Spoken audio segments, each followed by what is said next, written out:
On the evening of February 6, 2014, 54-year-old entrepreneur Lexi Sachs lit 2 candles on top of a cake, then started singing Happy Birthday as she carried that cake out of the kitchen inside of her sprawling mansion in San Juan Capistrano, California.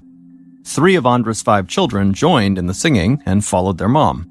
Lexa was 5 foot 11 inches tall with dyed blonde hair, and she was the type of person who could take over any room she walked into. So even a simple chorus of Happy Birthday with her kids felt like a big production whenever Lexa was leading it.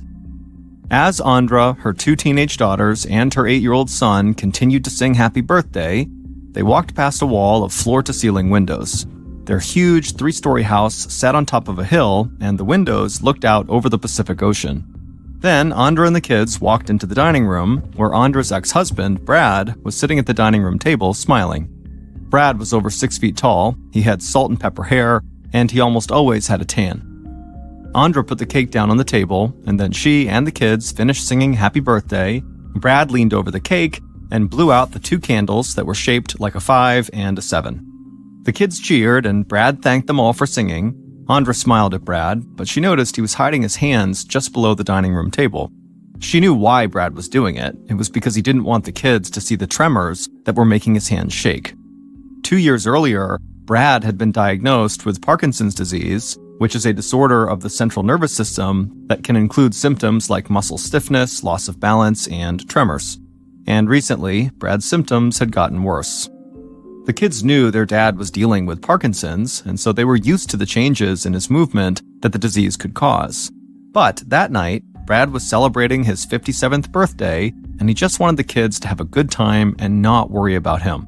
So he kept his hands out of sight while Lexa cut up pieces of the cake and handed them out to the kids. Then Lexa sat down next to Brad at the table, and she rubbed his back.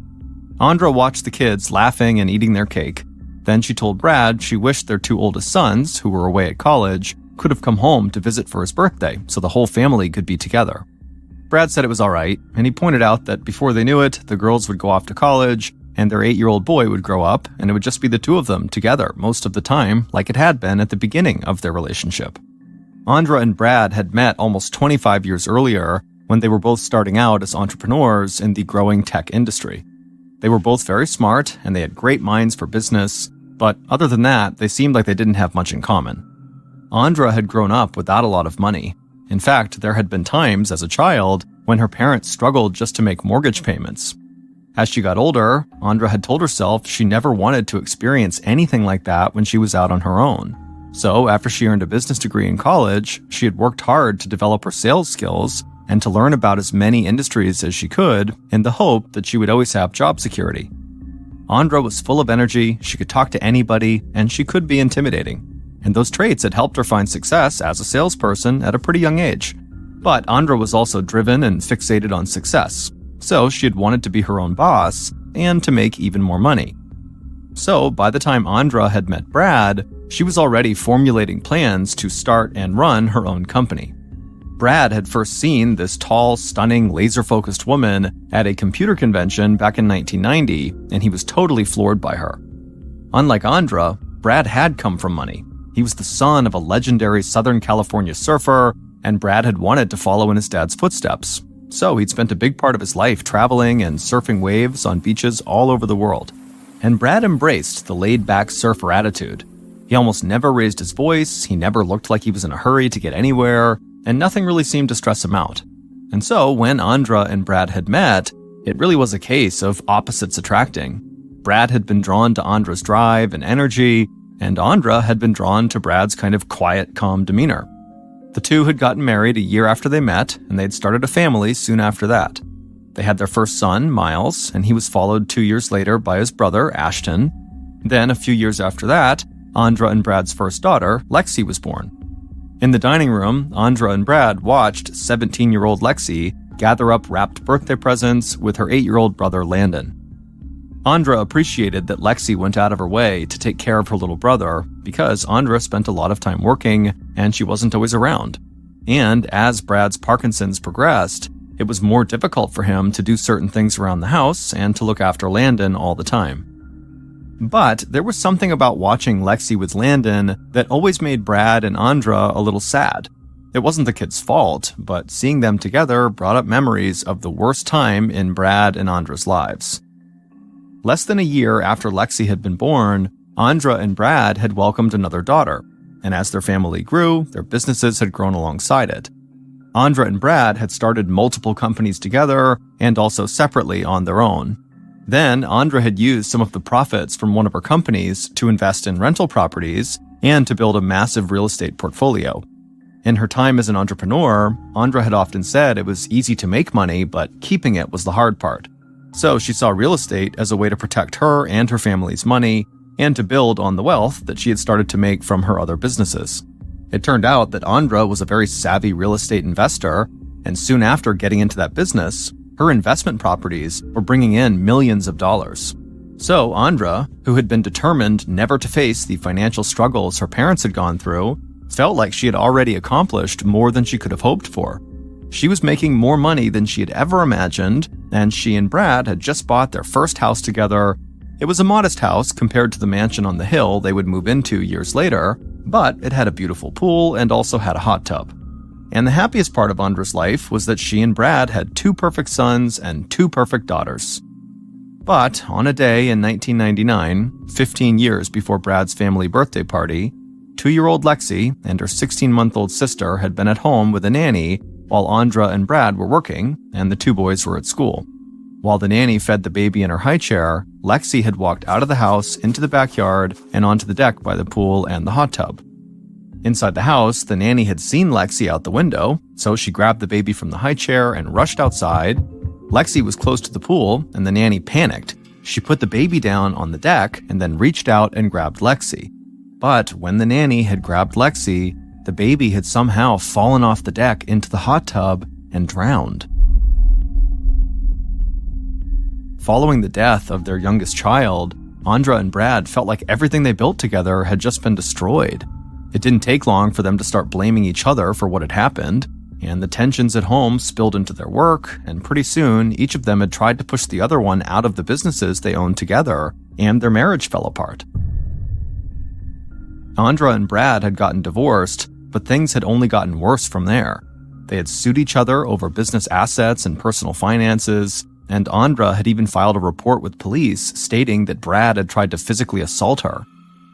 During this time, their 3 living children, Miles, Ashton, and Lexi, had clung to each other for support and tried to make both of their parents happy. Miles, the oldest, had seen himself as the one in charge, the one who was responsible for taking care of his younger siblings, and the other kids followed Miles's lead. But only a couple of years after the ugly divorce, Andra and Brad reconciled. Their friends and family had been shocked, but Andra and Brad seemed happy, and they had moved into the mansion on the hill in San Juan Capistrano that Andra had bought with money from her real estate investments. So the family was back together again. And then Andra and Brad had expanded the family by adopting Landon and his older sister. But after the divorce, Andra had sworn she would never share her money with Brad again, so she and Brad had not gotten remarried, and the house and most of the family's assets were still under Andra's name. In the dining room, Lexi and Landon brought in one final birthday present for Brad. It wasn't wrapped, but it had a bow on it, and when Brad saw it, he lit up. It was a large water bicycle designed to let him ride the ocean waves while sitting on top of it. Parkinson's disease had taken surfing away from Brad, but now, with this water bicycle, he'd be able to get back in the water. He thanked the kids for the great birthday party, then he turned to Andra, gave her a kiss, and thanked her for the incredible gift. They both knew a lot of people did not understand their relationship, an ex-husband and wife living together without getting remarried or sharing their money, but they didn't care, because Andra and Brad believed that they and their kids were as happy, successful, and loving as a family could be. On February 8th, 2014, so 2 nights after the birthday party, Andra helped Brad to their bedroom on the 3rd floor of the house. They hadn't told their younger kids yet, but Andra had recently purchased a new 1-story property, and she was going to sell the home they lived in. Andra and Brad knew the kids would be disappointed to move out of the mansion on top of the hill, but it was getting too hard for Brad to deal with the size of the house and to navigate all the stairs, and so Andra wanted a place where he could get to everything he needed on just 1 floor. While Andra and Brad went to their bedroom, 17-year-old Lexi walked into her little brother Landon's room on the 3rd floor and said goodnight to him as he got ready for bed. Then Lexi and her 15-year-old sister played with the family dogs and talked about school for a little bit before Lexi headed to her own bedroom, which was just down the hall from her brother's. Lexi got dressed for bed, she laid down, she looked at her phone, and sent a couple of text messages to friends. After a while, she put her phone on the bedside table, flipped off the lamp, and then went to sleep. A few hours later, at about 1:45 in the morning, Lexi woke up, startled. She thought she heard a loud noise coming from down the hall, but she didn't know if it was real or if maybe she'd been dreaming. Then, Lexi heard something bang against her bedroom door, and the door flew open. Without thinking, Lexi immediately held her breath and pulled the covers up over her head like she had done when she was a kid when she got scared. She heard a loud noise, but obviously couldn't see it, and then something smashed into the wall just above her. Lexi tried her best just to be totally still and not make a sound, but then she heard footsteps running down the hallway, followed by her little brother Landon screaming. Hearing her brother calling out made Lexi jump into action. She threw the covers off of her, she got out of her bed, ran into the hallway, when she saw Landon lying on his chest a few feet outside of his bedroom in the hallway, and he was screaming and crying and saying he couldn't feel his legs. Then Lexi heard footsteps again coming from behind her, and immediately her body tensed up. But then she turned around and saw it was just her sister running towards her. Lexi yelled for her sister to go call 911, so her sister turned around and ran back to her room on the 2nd floor to get her phone and make the call. Lexi turned around and looked down at Landon and promised him he would be just fine and that she needed to go somewhere but she'd be right back. And then she turned and ran down the hall towards her parents' room. And when Lexi got inside, her screams carried across the entire house.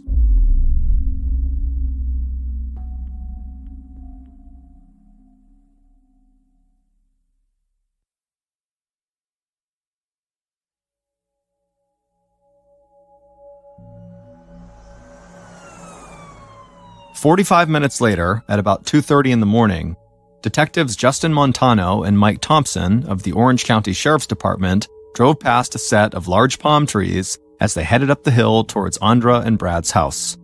The house was surrounded by a wall with a gate, but the gate was open.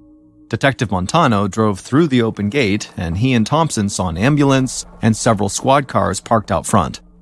The detectives stepped out of their car and looked up at the 3-story mansion. Both of these detectives had handled cases in similar Orange County neighborhoods, but they were still taken aback by some of these huge multi-million-dollar properties like the Sachs' house. Montano and Thompson made their way up to the mansion and walked inside. One of the first officers who had arrived at the scene met them and led them through the foyer to a large staircase and up to the 3rd floor. Montano and Thompson walked down the 3rd floor hallway past Lexi's bedroom, and they saw members of the forensics team examining spots of blood on the floor outside of Landon's room. The detectives followed the officer to the main bedroom at the end of the hall. The door was open, so before they even stepped into the room, they could see inside, and they could see there was blood covering the back wall. And they could see there were 2 bodies still lying in the bed. They were Andra and Brad, and they both were deceased. Montano thanked the officer for leading them to the bedroom, and then he and Thompson stepped into the room and walked towards the bed. Neither of them could get over the amount of blood that was covering the sheets. Montano thought this looked more like a gangland hit than a typical homicide. A ballistics expert waved the detectives over and showed them multiple bullet casings he'd already found in the room, but there was no murder weapon left at the scene. Montano went back to the officer who had led them to the bedroom and asked him what he and the paramedics had found when they first entered the house. The officer said the victims' 3 children who lived in this house had all gathered in the hallway right outside of their parents' bedroom. The officer said it appeared that the 2 teenage girls were okay, but the 8-year-old boy had lost feeling and movement from the waist down. All 3 kids have been taken to the hospital. Montano nodded and thanked the officer again for his help. Then Montano and Thompson looked at the scene on the bed again, and for some reason they both had the same thought. Did the 2 teenage girls murder their parents and maybe paralyze their little brother in the process? The idea of that upset both detectives, but they couldn't rule it out.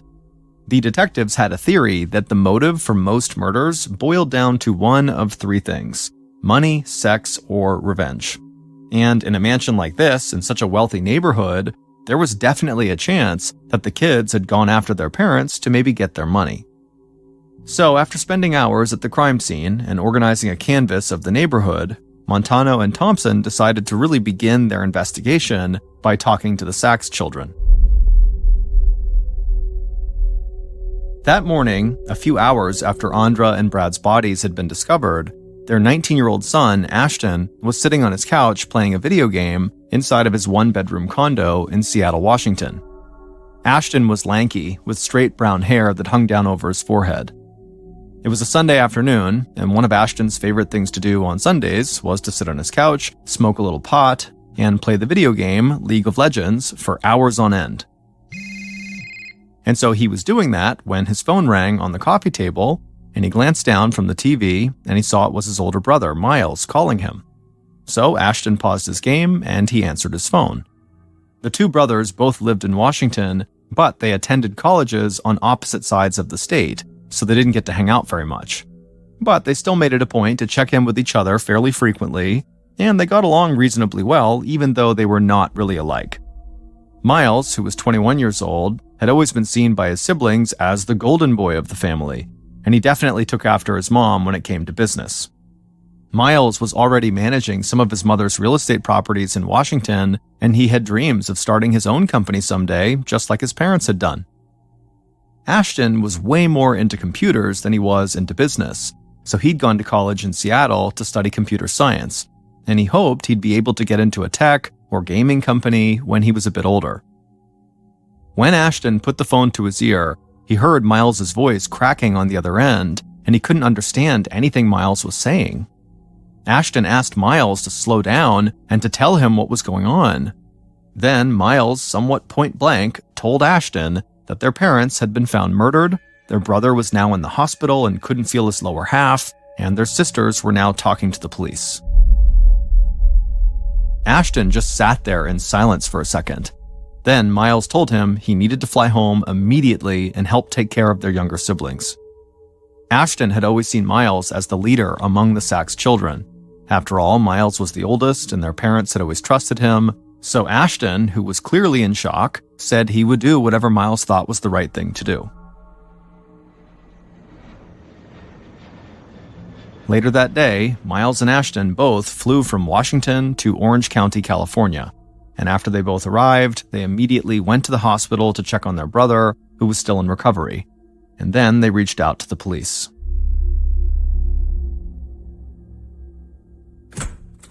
Several hours after they had arrived in Orange County, Miles and Ashton, the two oldest Sachs children, sat down in an office at the sheriff's station to talk to Detectives Montano and Thompson. Miles was significantly taller than his brother Ashton. He wore a dress shirt and slacks, and he had brown curly hair. Earlier that day, Montano and Thompson had talked to the boys' sisters, and they still considered them suspects, but police didn't have any evidence to hold them at that point. So the boys had gotten to see their sisters earlier, which made them feel a bit better than they had when they had left Washington. At the sheriff's station, Miles and Ashton looked like they were doing their best to hold everything together. But Montano and Thompson could tell, underneath their kind of tough exterior, they both seemed exhausted, and the detectives had no idea what they were going through after all they were hit with that day. So the detectives started by thanking the brothers for coming in, and then they gently asked them, where they had been when the rest of the family was at the house. Miles and Ashton explained that they had been in Washington, where they both went to college. Then Montano asked the brothers if they could think of anyone who might have had a grudge against their parents.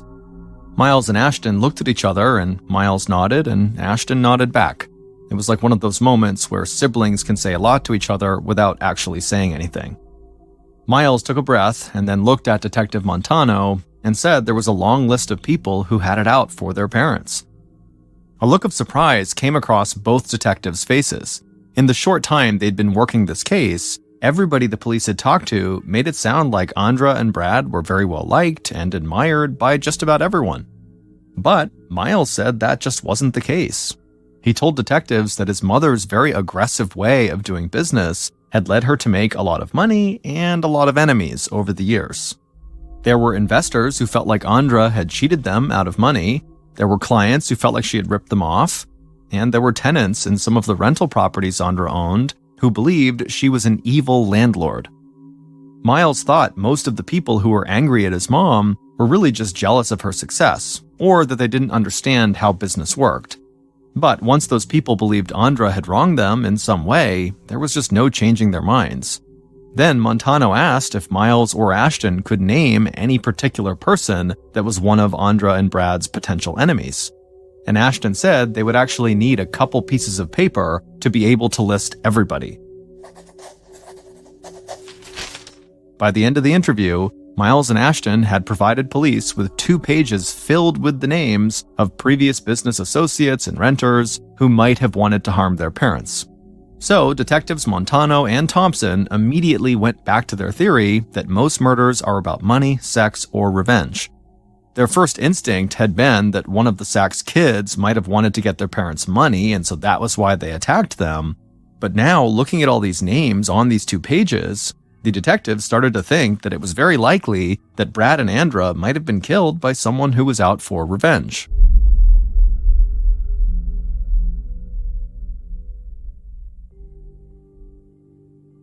In the days following Andra and Brad's murders, Montano and Thompson learned that the murder weapon had been a Ruger .22 semi-automatic rifle. So part of the investigative team focused on tracking down that weapon in the hope it would lead them to the killer. During that time, Montano and Thompson concentrated on the list of people that Miles and Ashton had provided them. And as they did this, the detectives discovered that there was even more anger towards Andra and Brad than their sons may have even realized. While searching social media, the detectives found multiple posts from people celebrating Andra and Brad's deaths. Most of the people posting were disgruntled renters who had lived in properties that Andra owned. So Montano added all those people who were making posts like that to their list of suspects and started to work through that list. But out of all the people they had looked into, from social media to the lists of names the brothers had given them, one group of people in particular stood out to the detectives. They were board members who had worked with Andra and Brad at one of the first successful companies they had started together. It turned out that years earlier, the board of directors had kicked Andra out of her own company because they said her business tactics and what they called her destructive raging were damaging the business. Andra had not left without a fight, and she had threatened to sue everybody involved with the company. And so finally, the board had just given her a payout of $9 million to walk away quietly. But when the company had faced bankruptcy, the board had started going after Andra in court to get the company's $9 million back. So Montano and Thompson saw these board members as people who wanted both money and revenge. The detectives met with individuals from the board, and they almost all said the same thing. They thought Andra was a terrible person to do business with, but they were horrified by what happened to her and her husband and her son. Those interviews also led to a list of even more past business associates who had grievances with Andra and Brad. And so Montano and Thompson felt like they really were just swimming in names of potential suspects, and they still hadn't even ruled out Brad and Andra's daughters.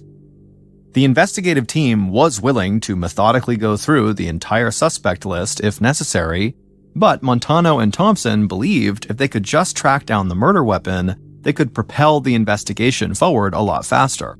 So they started to delve into the cell phone records of everybody they thought could possibly be connected to the murders. And they caught what looked like a huge break.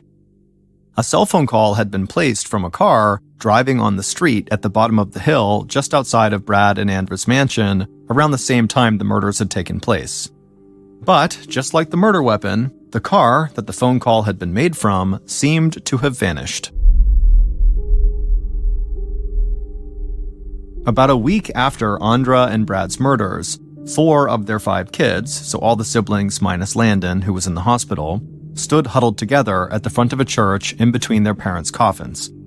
Over the past several days, those 4 siblings had barely left each other's sides, and they had spent most of their time with their little brother, Landon, in his hospital room, until they had finally gotten the good news that Landon was going to live. However, doctors said he would not walk again. At the funeral, Miles, the oldest sibling, spoke first about his unique relationship with his mother. He called her Andra and not Mom because he felt the connection they shared went beyond that of just mother and son. They were also friends and business partners, and Andra had always treated him as an equal. After Miles spoke, he went back over to his sisters and wrapped his arms around them. He was much, much taller than both of them, and so it almost looked, as they were standing there, like Miles was their father and not their brother. Then Ashton, the other brother, stepped forward and took a piece of paper out of his pocket, and as he read the eulogy from this piece of paper, you could see his hands shaking.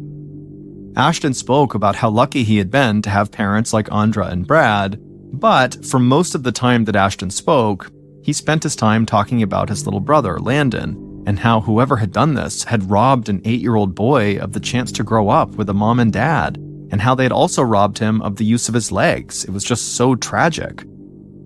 After Ashton had finished talking, people in the church were openly sobbing as they offered condolences to all the kids.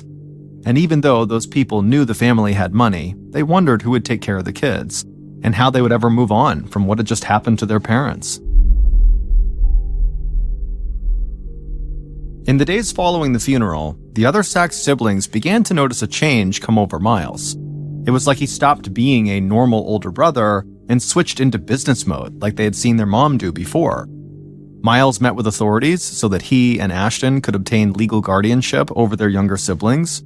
Then he moved all of the kids out of the mansion on the hill and into that one-story home Andra had bought with the intention of making Brad's life a bit easier. The other kids were angry about the move, but Miles said it was the right financial choice to make. This way, he could complete the sale of the mansion like his mom had intended, and the family would make millions of dollars. The kids were confused and upset, but they'd always looked up to Miles, and he seemed to have a clear plan, and he assured them that everything he was doing was in their best interest. So, in the span of a couple weeks, the Sachs kids had lost and buried their parents, and had moved out of their beloved house, and the younger kids had started having to answer to their own older brother, Miles, as if he was their parent. While Miles tried to get the family situated in their new home, he also reached out to his parents' lawyers to make sure he would have control of Andra's rental properties. Again, Miles said everything he was doing was just to make sure the rest of the kids would be taken care of and that they wouldn't have to worry about their financial futures now that their parents were gone. But even some of the kids' aunts and uncles thought Miles's behavior following the death of his parents was very bizarre. They understood that he did have a lot in common with Andra when it came to doing business, just being really aggressive and straightforward, but it almost seemed like he had already moved on from grieving, which just seemed impossible. Miles's actions didn't go unnoticed by police either, so Montano and Thompson returned to the idea that maybe money had been the motive for murder, and they wondered if maybe Miles had killed his parents just to get a hold of their financial assets and their companies.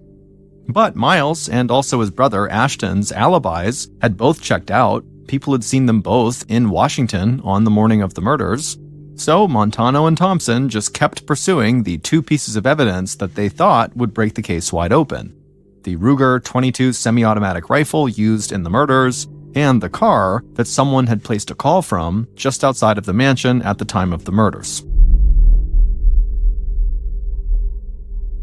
About 3 weeks into the investigation, Montano and Thompson were sitting together at the sheriff's station reviewing the steps they had taken so far. They were still pursuing every lead they had, including the seemingly countless number of enemies that Andra and Brad had made over their years of doing business. Just then, Montano's phone rang. He picked it up, and a member of the investigative team was on the other line, and the officer sounded excited. He said cell phone records had finally led them to a man who was in possession of the car that phone call outside of the Sachs house had been made from. Montano hung up, and the police got right to work securing a warrant to search the car that investigators had just tracked down. When the warrant came through, Montano and Thompson and other members of the team went to do a full search of the car. And when police popped the trunk of that car, they found a pile of clothes and also a Ruger semi-automatic rifle inside. They now knew who had murdered Andra and Brad.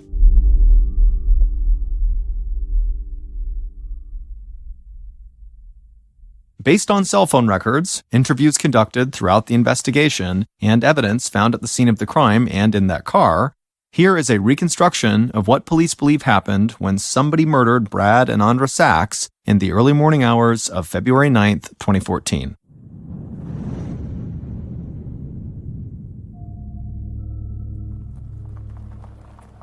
At 1:30 a.m. on February 9th, the killer drove their white Toyota Prius slowly down the road at the bottom of the hill right below Andra and Brad's mansion. The Prius didn't make much noise, but the killer didn't really need to worry about being heard or seen anyway, because the Sachs' mansion was totally secluded and it sat on an acre of land, so nobody really lived that close to them. The killer parked the Prius at the bottom of the hill and stepped outside. There was a light, cool breeze coming off the ocean, and it was a very mild 60 degrees Fahrenheit. The killer wore jeans, a t-shirt, and gloves, and they had a knit hat pulled down almost to their eyes. The killer then walked around their car, opened the trunk, and pulled out a loaded Ruger semi-automatic rifle with a sling on it. The killer slung the rifle over his shoulder, closed the trunk, and then began walking up the hill towards the mansion. The moonlight shone through the palm trees, and the killer could hear waves crashing on the beach nearby. Everything felt so calm, but the killer's heart was pounding in their chest. The killer reached the top of the hill and came to the wall that surrounded the front of the house. The killer stretched out their arms and grabbed the top of the wall and then pulled themselves up and climbed over it into the front yard. The porch was lit, but the rest of the house looked dark. The killer stayed low and ran to the front door. They opened the door and walked into the large foyer in the front of the house. The huge windows allowed enough light into the house for the killer to clearly see the staircase leading up to the third floor. But the killer didn't move. Instead, they just stood there silently for several minutes. And then the killer began to pace around the first floor, deciding what to do next. Finally, after the killer had been on the first floor for nearly 15 minutes, they took a deep breath, they unslung their rifle, and marched upstairs to the third floor. The killer walked quickly down the hallway of the third floor towards the main bedroom. They hesitated when they reached the closed bedroom door. But after taking a breath to steady themselves, the killer reached down with one hand, they opened the door, they stepped into the open doorway, raised their rifle, and began to fire. Bullets riddled Andra and Brad while they slept, and blood spattered the walls and soaked the sheets. The killer had fired almost 25 bullets into the room before they stepped back out of the doorway. But when the killer stopped shooting Andra and Brad and they turned around, they saw a little boy running the opposite way down the hall. So the killer just raised the rifle again and fired off 2 shots, and the boy fell to the ground. Then the killer walked further down the hall past the boy who was now writhing in pain on the ground and came to another closed door. They kicked the door open and fired a shot blindly into the dark room. That bullet struck the wall just above the bed where 17-year-old Lexi was hiding under the covers. Then the killer heard the little boy he had shot screaming in the hall right behind him, so the killer just slung the gun on their back again, ran down the hall, and flew down the stairs. The killer reached the first floor, their head was pounding, their ears were ringing, and they were out of breath. But they heard movement on the floors above them, so they ran out the front door and across the yard. They reached the wall, pulled themselves up, and climbed over it. Then they ran down the hill back to their car. The killer opened the trunk, took the rifle off their back, and chucked it inside. They pulled off their knit hat as well and tossed it in with the gun. Then they took off all their clothes and chucked them in the trunk, and then grabbed some fresh clothes from the trunk and put those on. Then the killer hopped into the driver's seat of the Prius, started up the engine, and hit the gas. Then, as they were driving away from the house, the killer grabbed their cell phone from the passenger seat and made a quick call. The killer's head was still pounding, and they still felt like they couldn't breathe, but they knew their night was not over yet. So the killer tried to focus. They drove across town to an apartment building and pulled the Prius into a parking garage. They parked, got out of the car, and then walked a few minutes towards a major street nearby and found a cab waiting for them.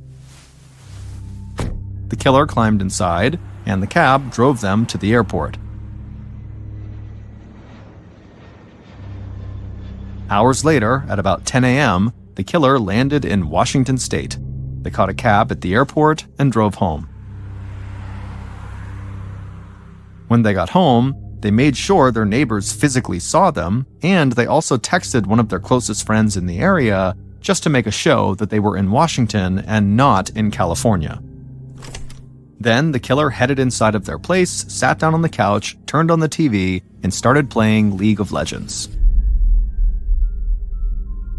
19-year-old Ashton Sachs had murdered his parents, he had shot and paralyzed his little brother Landon, and fired a gun into his sister Lexi's room that easily could have hit her.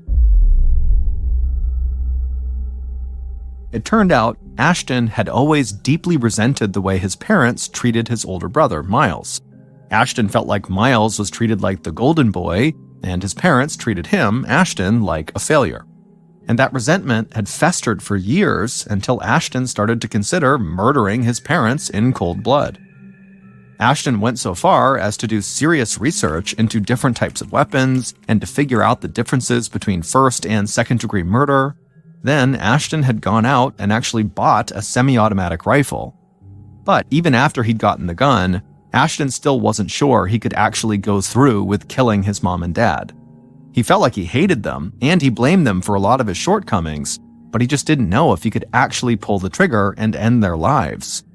But then, the day after Brad's 57th birthday, Andra had texted Ashton to tell him how disappointed she was that he hadn't even called to wish his father a happy birthday.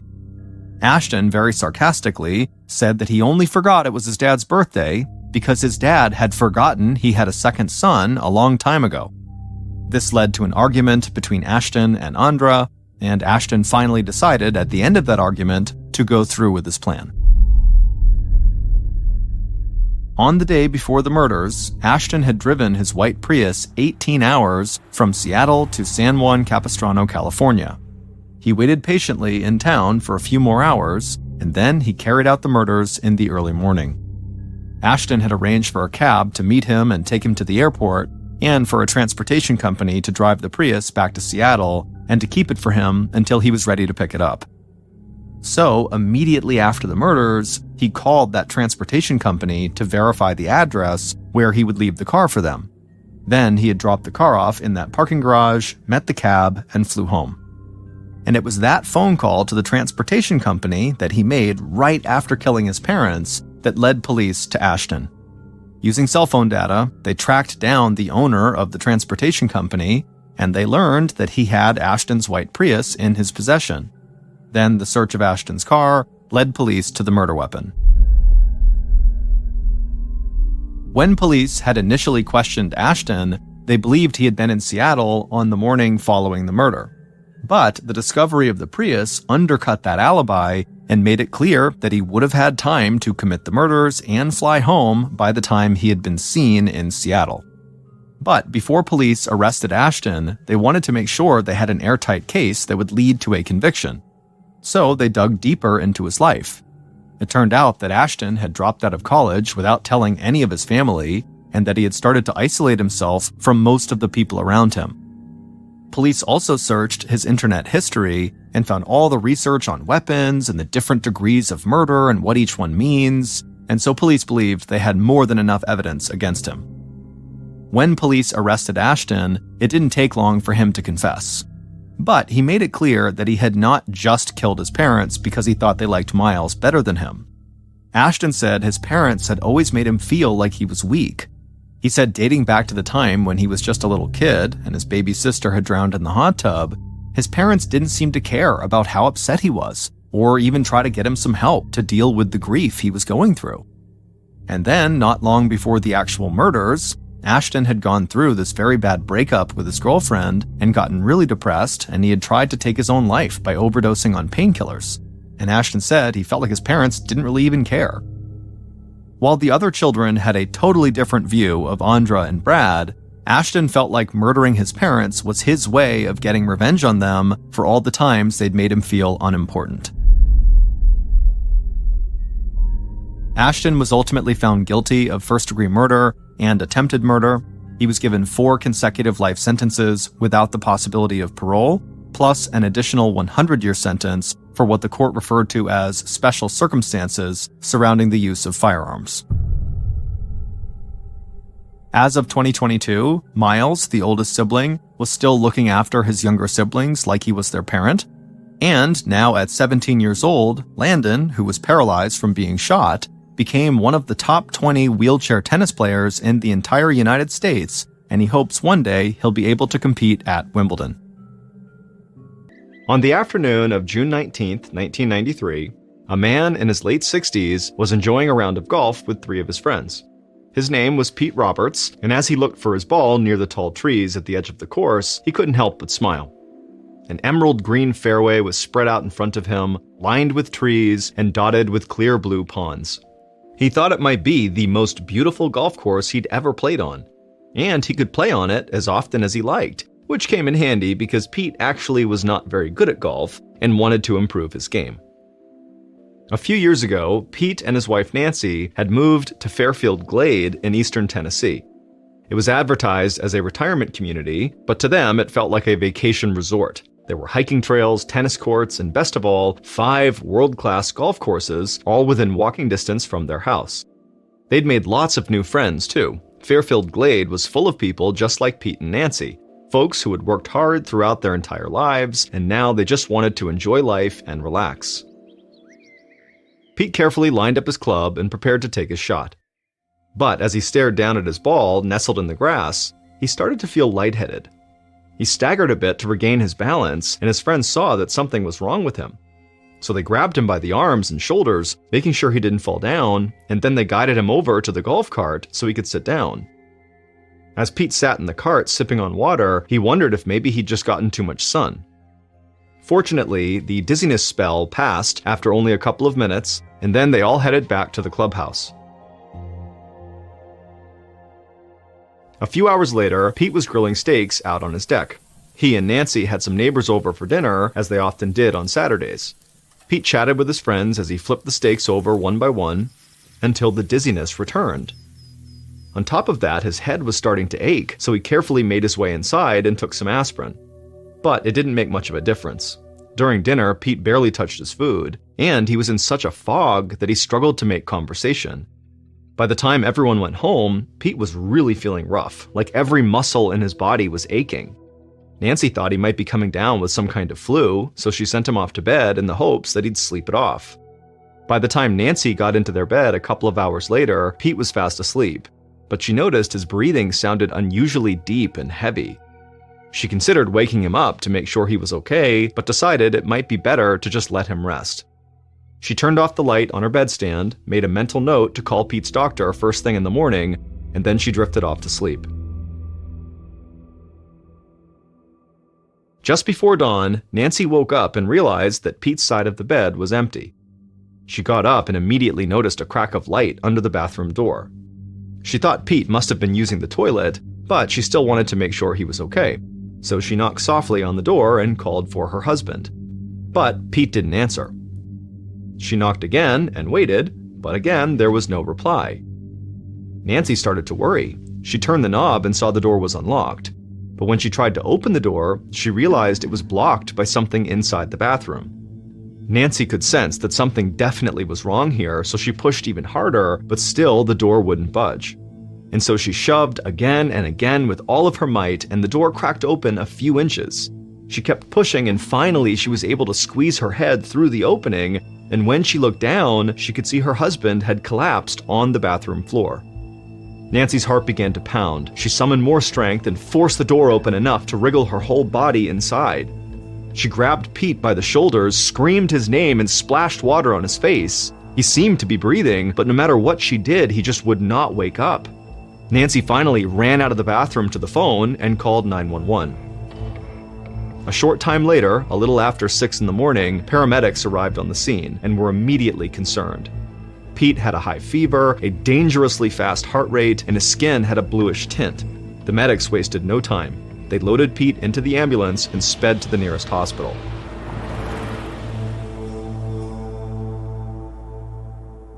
Around the same time, a doctor in his early 30s named David Stenson was in his office at the Cumberland Medical Center getting ready to pack up and go home.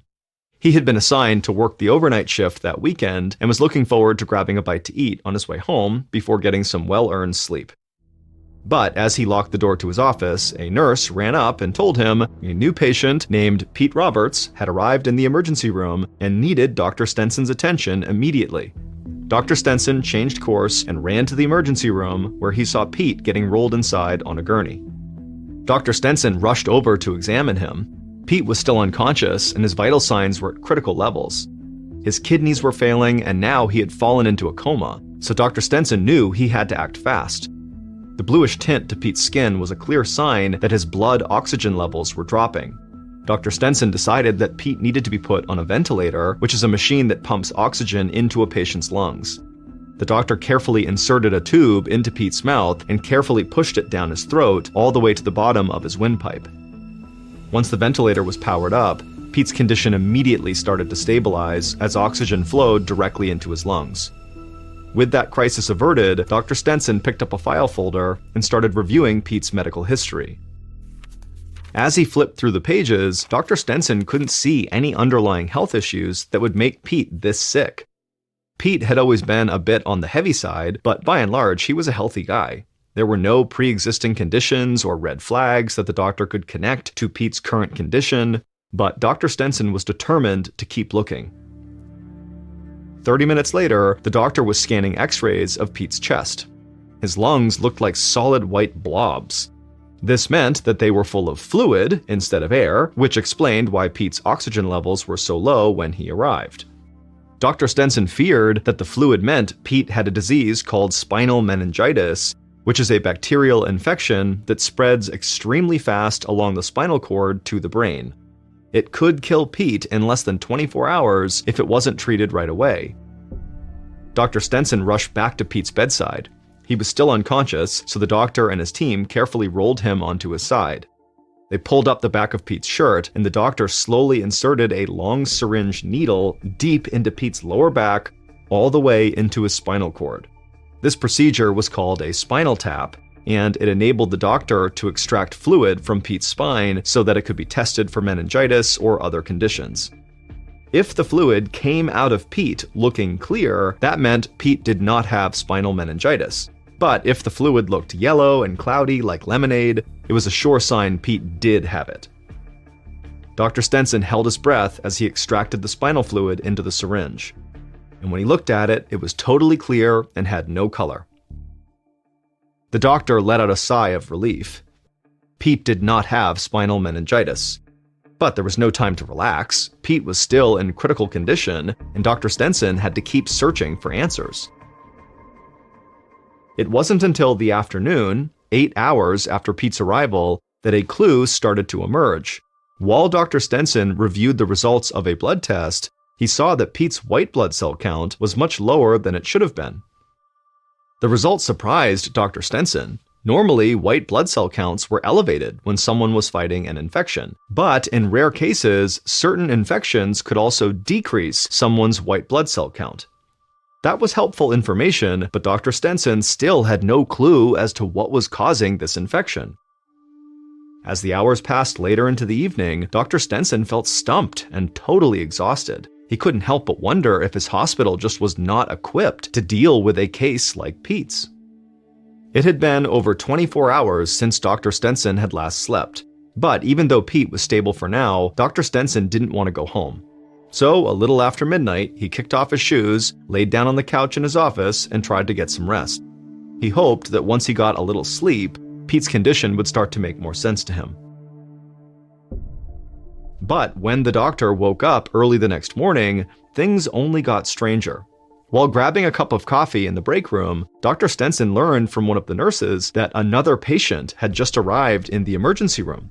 His name was Tom Parkin, and he also lived in Fairfield Glade, the retirement community where Pete was from. Tom was so sick that he could barely walk, and his symptoms were identical to Pete's. Tom's white blood cell count was low, and there was fluid building in his lungs. What's more, just like Pete, Tom's medical record showed that he was healthy with no pre-existing conditions that could explain this new illness. Over the coming days, Dr. Stenson ordered additional blood tests on both patients, combing through the results as he tried to figure out what was infecting both of them. But then, on Saturday, June 26th, 6 days after Pete arrived at the hospital, the crisis escalated again. 2 more men from Fairfield Glade arrived at the emergency room, and they too had the same symptoms as Pete and Tom. One of the new patients was in critical condition. The hospital staff did their best to stabilize him, but just a few hours after arriving, he slipped into a coma. Now, Dr. Stenson and his team had a new understanding of how quickly this mystery illness could escalate. But even though this emergency was growing, the doctor started to feel a glimmer of hope. Earlier that morning, he had received the results from a blood test he ordered the day before, and it revealed what the patient's white blood cells had been fighting. It was a bacterial infection called ehrlichiosis that coursed through the bloodstreams of its victims and wreaked havoc on their immune systems. On one hand, this was good information to have, but on the other hand, it created more questions for Dr. Stenson. Ehrlichiosis was extremely rare. The first known case of it had been reported just 6 years earlier, and only around 60 cases had been reported in the entire United States during the previous year. But here, in this tiny retirement community of just 3,000 people, 4 cases had emerged in less than a week. To Dr. Stenson, what was happening in Fairfield Glade seemed statistically impossible. Thankfully, Dr. Stenson learned that the disease could be treated with an antibiotic called tetracycline. He administered it to all 4 of the ehrlichiosis patients, and it didn't take long for them all to get better. But Fairfield Glade was still in significant danger. Ehrlichiosis was extremely dangerous and progressed at a rapid pace. Dr. Stenson knew that if he couldn't figure out what had caused this outbreak and stop it from spreading, that people were surely going to die. So he made a call to Atlanta, to the headquarters of the Center for Disease Control, and requested their assistance. The CDC agreed with Dr. Stenson's assessment and quickly put together a team led by one of the nation's greatest experts on ehrlichiosis, Dr. Reed Gerhardt. Over the next few weeks, Dr. Gerhardt and his team made 10 trips to Fairfield Glade. They studied the area and interviewed residents, they collected samples, and ran extensive tests across the community, both indoors and outdoors. And sure enough, they found the bacteria that causes ehrlichiosis was present in the environment, but only in highly remote areas. Dr. Gerhardt still didn't know why so many people were coming in contact with this bacteria or how to stop it. As Dr. Gerhardt and his team were working through the data, the epidemic was spreading. By the end of the summer, 2 months after Pete Roberts was hospitalized, 7 more ehrlichiosis cases had been diagnosed in Fairfield Glade. And so now Dr. Stenson was treating 11 different people for this illness, and he couldn't help but notice that they were all connected by another quality. All of them, except for one, were men. The ehrlichiosis crisis continued to intensify. Dr. Gerhardt and his team were unable to find a clear answer in the data they had collected over the previous weeks, so the doctor decided to review older research.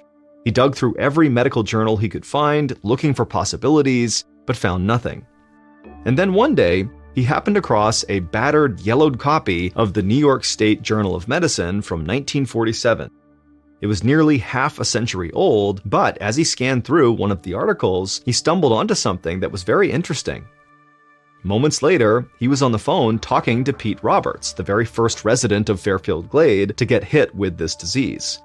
Dr. Gerhardt had just one question, and it was not about any of Pete's symptoms. It was about Pete's golf game. What Dr. Gerhardt learned in that phone conversation finally cracked the case wide open. Because Dr. Gerhardt was not just an expert on ehrlichiosis, he was also an expert on bugs. And Dr. Gerhardt knew that ehrlichiosis was spread by one bug in particular.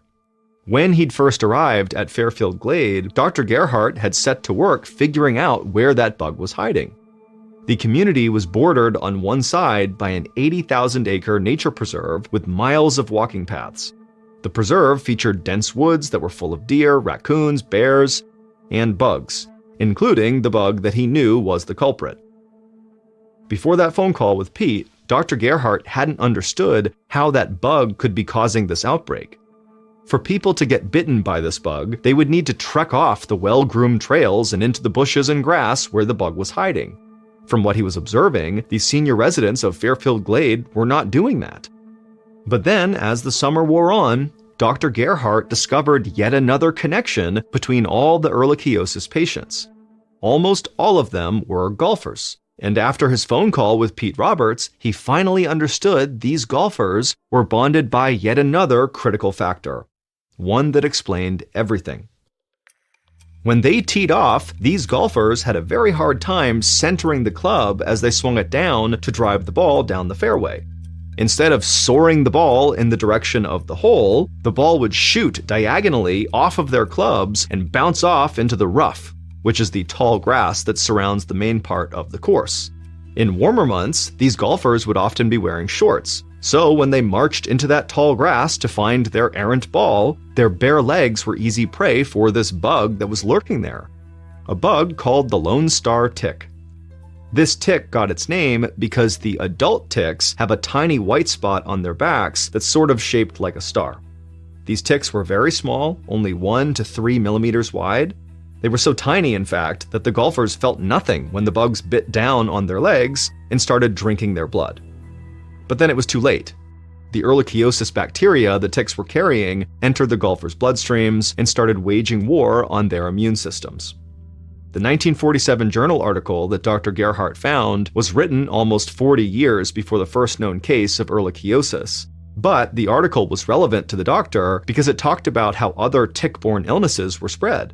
What caught the doctor's attention was that the article concluded that tick-borne disease was a risk for golfers, but it was a much greater risk for bad golfers because they often would have to trek off into the rough. This was what the patients at the Cumberland Medical Center all had in common. Their golf scores were terrible, and all of them were spending way too much time out in the rough with the Lone Star tick. All 11 of Dr. Stenson's patients who were stricken with ehrlichiosis eventually recovered from their symptoms. With the cause of the infection now identified, Dr. Gerhardt set out to reduce the spread of the disease at Fairfield Glade. The number one prey of the ticks were the deer that resided in the surrounding nature preserve. So Dr. Gerhardt and his team developed a method of lacing corn with ivermectin, which is a drug that kills parasites. The deer that ate this corn were totally unaffected by the drug, but the ticks that drank the blood of those deer were all killed. Within months, the tick population in Fairfield Glade plummeted by 85%. Still, to this day, golfers at Fairfield Glade know to put on a healthy layer of bug spray before hitting the links, especially those with a weak game.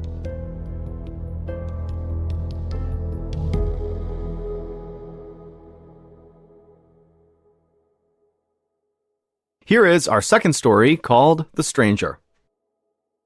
On a summer afternoon in 2014, a 78-year-old man named Leo hobbled up the steps to his apartment in the city of Tours, which is in central France. It was a humid day, and Leo was eager to get inside and take a nap. But the moment he opened his front door, something just felt wrong. Leo couldn't quite describe it. Everything in his apartment was exactly as he left it, but there was almost a presence in the place, like he wasn't alone. He called out, asking who was there, but nobody answered. He did have an adult daughter named Colette who lived nearby, and she did have a key, but he knew she would not come over without calling first. As quietly as possible, Leo picked up the cane that he left in an umbrella stand by the door. He raised it over his shoulders, ready to strike anyone who might lunge at him. And just the thought of doing that made his heart start to race. He was an old man. He could barely keep the cane from wobbling as he held it in the air, and so he wasn't sure how well he'd do defending himself against an intruder. Leo quietly reached down and put his hand on the entryway closet and quickly swung it open. But the closet looked undisturbed. Leo closed the door, then scanned the living room and kitchen, but they were empty too. And then when he went into his bedroom, it was still dark and totally untouched, and there was no one hiding behind the doors or under his bed. He told himself that he had to be alone, but somewhere in the back of his mind, he just didn't feel right. He just couldn't shake this feeling that there was somebody else in this apartment. Leo set his cane back into the umbrella stand, and then he headed to the bathroom to wash up, hoping that maybe some cold water on his face would get him to stop feeling so on edge. Leo opened the door, he flicked on the light, and then immediately he cried out in alarm. because there, just a few feet away from him in the bathroom, was a grown man with cold eyes and a brooding look on his face.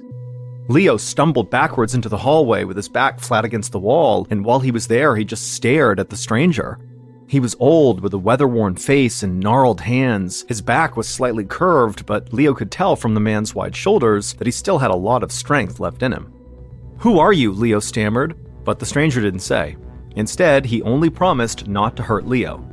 Leo could hear the sound of his own heart thumping in his ears. He knew there was a phone on the counter in the kitchen just a few feet away, and so he had to reach it. Slowly, Leo inched towards the phone, never taking his eyes off the strange man in the bathroom. But the stranger suddenly barked at Leo to stop, and Leo froze against the wall, his eyes still fixed on the stranger. The stranger begged Leo not to call the police, and at that moment, Leo saw a shift in the old man's eyes, from sort of cold to now pleading. And Leo started to get the feeling that whoever this guy was, he really didn't mean any harm. Maybe he just got lost and was confused about how he got here or where he was supposed to be. So Leo decided he would not call the police. He tried to coax the stranger out of the bathroom by inviting him into the living room, but Leo could immediately see a spike of panic in the old man's eyes. He kept saying, No, I'm fine right here, I'm fine right here. So Leo told him, okay, that's fine, don't worry about it. Leo just wanted to keep the stranger calm while he figured out what was even going on here. And so with his eyes on the stranger, Leo slowly continued backing his way down the hallway with his back to the wall, and as he did, he felt around with his lead hand until his hands found one of the lightweight wooden chairs in the kitchen. He grabbed it, again his eyes still fixed on the stranger, and then he dragged the chair back down the hallway until it was in front of the bathroom, and then he put the chair right down in front of the door, and then he looked at the stranger who was in the bathroom, and he told him to take a seat on the closed toilet lid. And to Leo's relief, right as Leo sat down, the stranger did too, and so suddenly the whole situation felt much more diffused.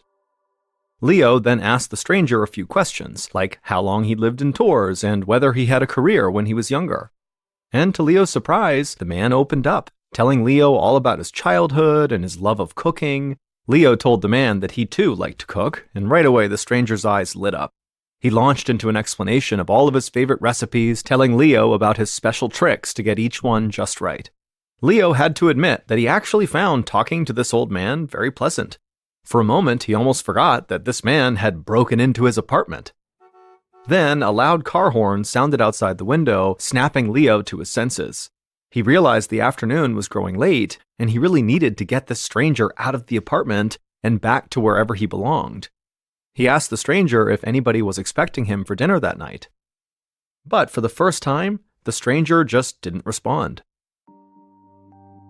His eyes filled with sorrow. Finally, he admitted to Leo that no, he and his wife had long since divorced, and nobody expected him for dinner these days. Leo frowned. He knew how the man felt. His own daughter was grown up and out of the house. It got lonely cooking for one so often. Leo sighed, and against his better judgment, he actually asked the stranger if he'd like to stay for dinner. And right away, the stranger's face brightened, and he said, yes, I'd love to, and he thanked Leo repeatedly. And then Leo asked if he'd like to help make dinner, since he loved cooking so much. But the stranger became agitated and repeated that, I really feel more comfortable in the bathroom, so I'm going to stay here. Leo said, okay, yeah, no big deal, that's fine, you can stay here. But secretly, Leo felt very unsettled by this. Why didn't he want to leave the bathroom? It didn't make any sense. Is this guy really okay? Is he mentally unwell? Like, what's going on here? And it was at this point that the reality of the situation that Leo was in really came back to him. There is a stranger who broke into your house who will not leave the bathroom. And Leo had no idea what the stranger was even capable of, and he's just now invited him to dinner.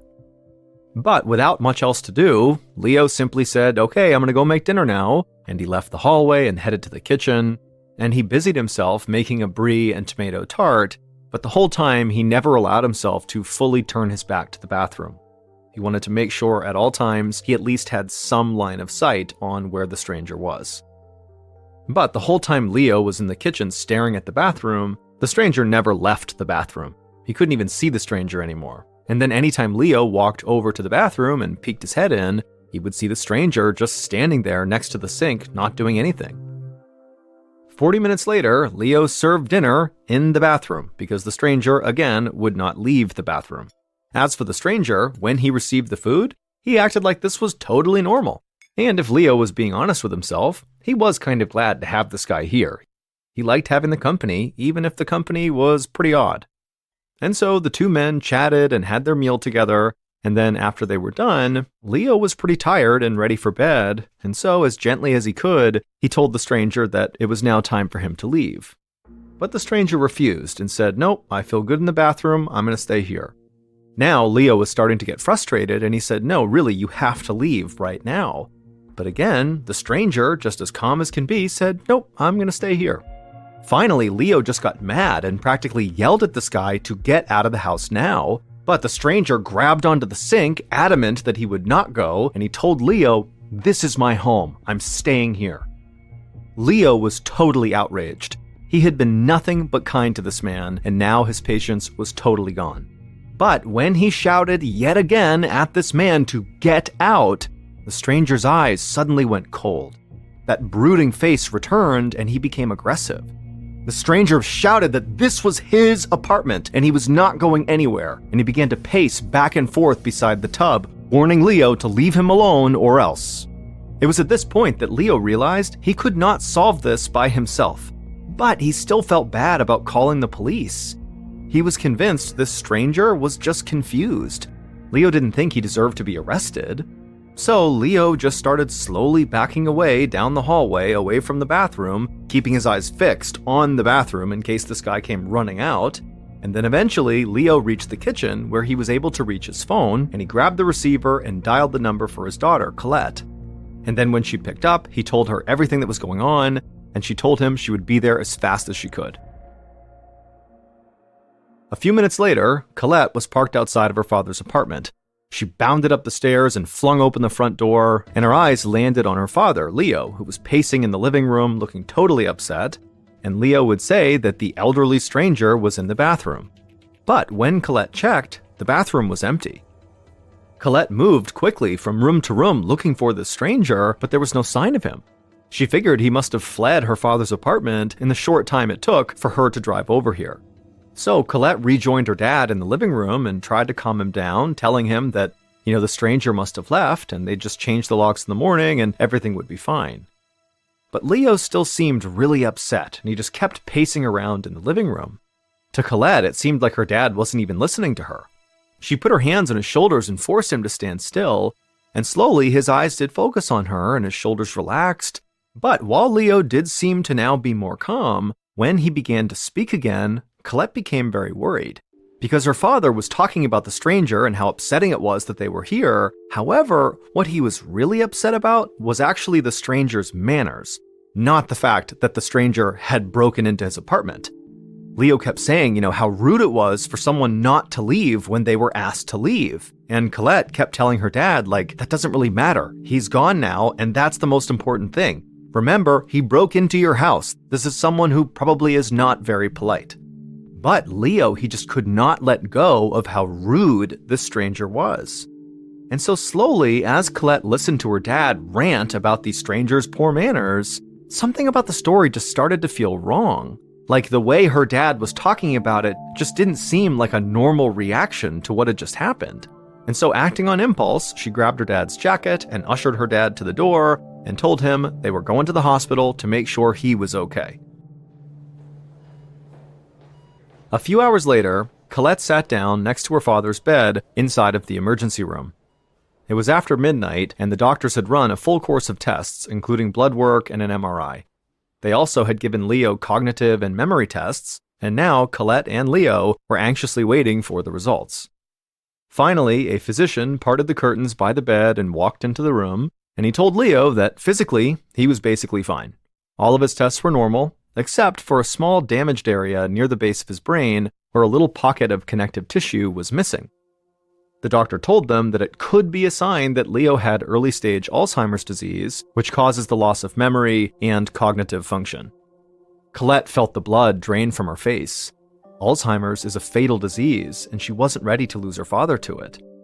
But the doctor assured her that it was still too early to know for sure if he had it, and even if he did, the doctor said treatment options now were better than ever. Just in case, the doctor said he was prescribing Leo 2 anti-anxiety medications that are frequently used to treat the symptoms of Alzheimer's. And the doctor said he would keep Leo in the hospital overnight just to make sure he was okay. Moments later, a nurse entered the room with a small water bottle and a little plastic cup with 2 white pills inside of it. After Leo swallowed both pills, it didn't take long for him to relax. Leo promised Colette that he'd be totally fine at the hospital by himself, and she should just come back in the morning. So Colette thanked him and kissed him on the cheek, and then she headed home to get some sleep as well.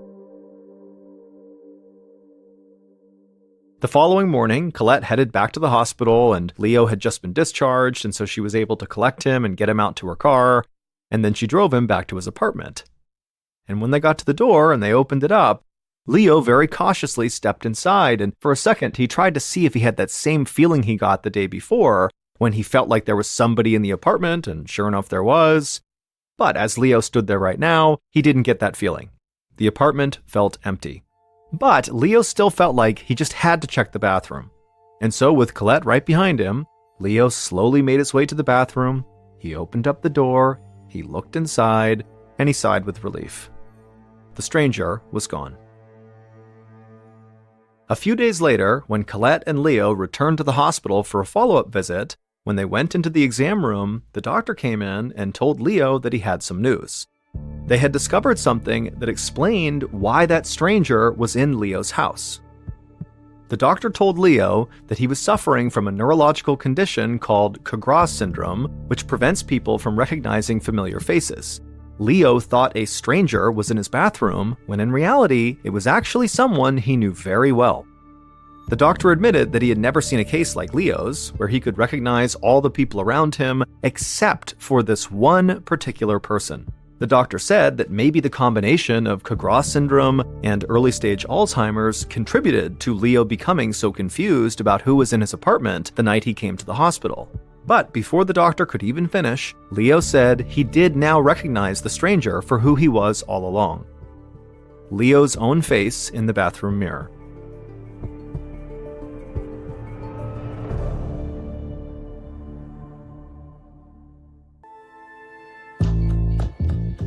From Ballen Studios and Wondery, this is Mr. Ballen's Medical Mysteries, hosted by me, Mr. Ballen.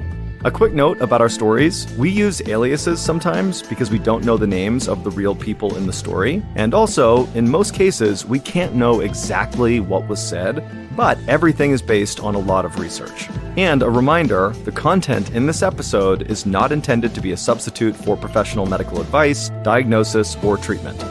This episode was written by Britt Brown and Aaron Land. Our editor is Heather Dundas. Sound design is by Andre Plus. Coordinating producer is Sophia Martins. Our senior producer is Alex Benedon. Our associate producers and researchers are Sarah Vitak and Teja Palakonda. Fact-checking was done by Andrew Rosenblum. For Ballen Studios, our head of production is Zach Levitt. Script editing is by Scott Allen and Evan Allen. Our coordinating producer is Matub Zaire.